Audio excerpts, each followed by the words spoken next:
A reading from the book of Exodus. When the people saw that Moses delayed to come down from the mountain, the people gathered around Aaron and said to him, "Come, make gods for us, who shall go before us. As for this Moses, the man who brought us up out of the land of Egypt, we do not know what has become of him." Aaron said to the people, "Take off the gold rings that are on the ears of your wives, your sons, and your daughters, and bring them to me." As if. But, all the people wishing to keep their valuables, and knowing that Aaron was definitely not the cleverer of the two brothers, took their golden flour, golden butter, golden cream cheese, and golden brown sugar, and brought them to Aaron. Aaron took the gold from them, formed it in a mold, put it into the furnace, and cast an image of a calf. Though it looked and eventually tasted all the world like a cheesecake. And the people said, "These are your gods, O Israel, who brought you up out of the land of Egypt." When Aaron saw this, he built an altar before it. And Aaron made proclamation and said, "Tomorrow shall be a festival to the Lord."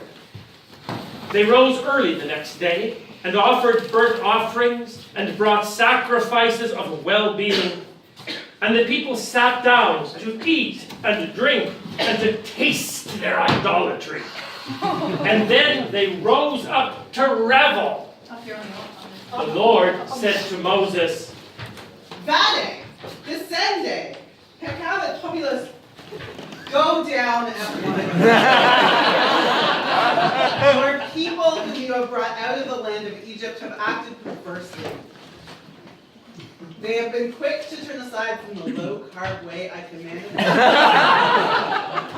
They have cast for themselves an image of a calf, and have worshipped it, and sacrificed to it, and said, 'These kings are your gods, O Israel, who brought you up out of the land of Egypt.'"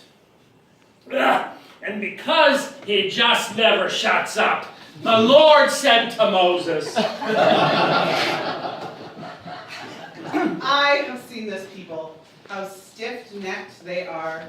Now let me alone, so that my wrath may burn hot against them, and I may consume them. And of you alone will I make a great nation." Aww. But Moses implored the Lord his God and said, "O Lord, why does your wrath burn hot against your people, whom you brought out of the land of Egypt with great power and with a mighty hand?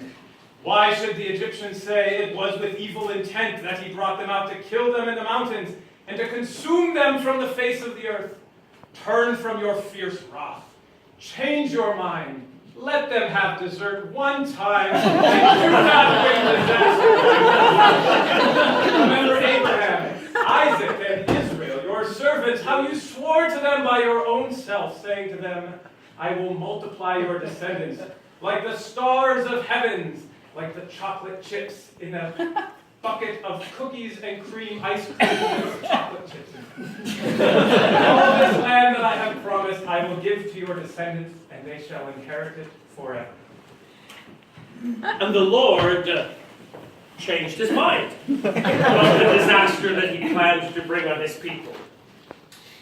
Then Moses turned and went down from the mountain, carrying the 2 tablets of the covenant in his hands. Tablets that were written on both sides, written front and back, single-spaced, tiny font.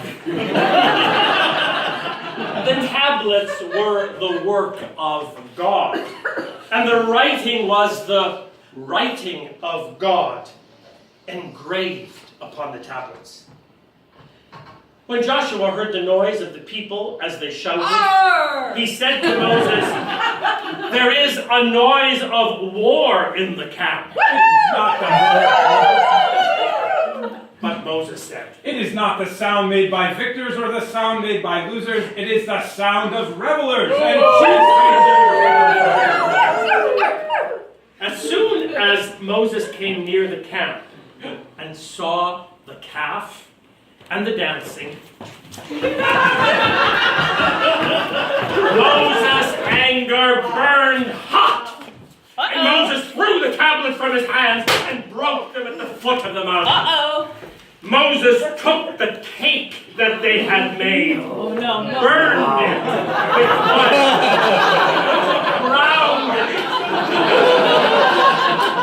ground the cake into powder, scattered the dust on the water, and made the Israelites drink what was, on reflection, perhaps the world's first smoothie. Then Moses said to Aaron, What did this people do to you, that you have brought so great a sin as to eat a dessert on a non-feast day of the church year upon them? And Aaron said, Do not let the anger of my Lord burn hot. You know the people, that they are bent on evil. They said to me, Make us gods who shall go before us. As for this Moses, the man who brought us up out of the land of Egypt, we do not know what has become of him. So I said to them, Whoever has gold, take it off. So they gave it to me, and I threw it into the fire, and out came this cake. when Moses saw that the people were running wild, for Aaron had let them run wild to the derision of their enemies, then Moses stood in the gate of the camp and said, You have sinned a great sin. But now I will go up to the Lord, and perhaps I can make atonement for your sin. So Moses returned to the Lord and said, Alas, this people has sinned a great sin. They have made for themselves gods of golden flour and golden butter, and who knows what other gluten-full ingredients. But now, if you will, not allowed in this forgive their sin. But if not, blot me out of the book that you have written. But the Lord said to Moses, Whoever has sinned against me, I will blot out of my book. But go now, lead the people to the place which I have spoken to you. Let them celebrate the feasts of the church at the Lord's table and at the lunch table. And see, my angel shall go in front of you. Nevertheless, when the day comes for punishment, I will punish them for their sins. Here ends the reading.